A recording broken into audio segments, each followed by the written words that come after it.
When I was very young, I got a book from the library, and in the book it described on how to make pendulums. I didn't even know what a pendulum was.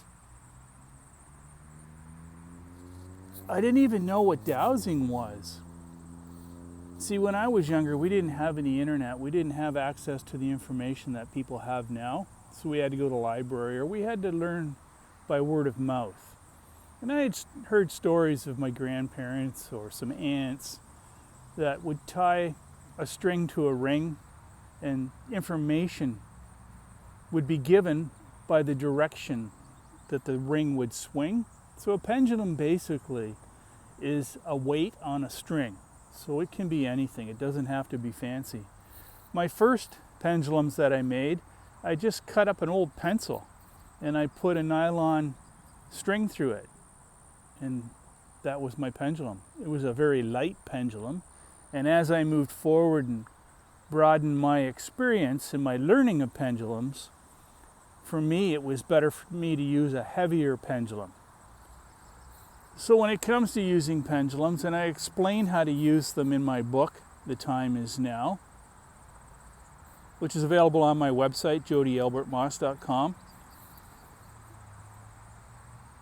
For me, heavier ones were better. I consider myself a field dowser, so whether I'm using L-rods or pendulums, a field dowser means I'm outside.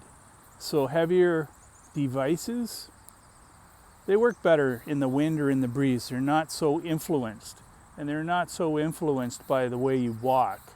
So for me, it worked better. So I just wanted to mention a little bit about pendulums. I made my first one when I was very young. And the learning curve has just been going all my life. You know, you talk to different people, you hear how they use them. It's gone from basically getting yes and no answers to people use them to clear houses. They use them to do map dowsing. They're very useful. And if you're ever caught and you don't have a pendulum, you can use your car keys. You can use anything that swings. So I just wanted to say a few words about dowsing and pendulums, let you know a little bit more about me, and thank you for letting me share.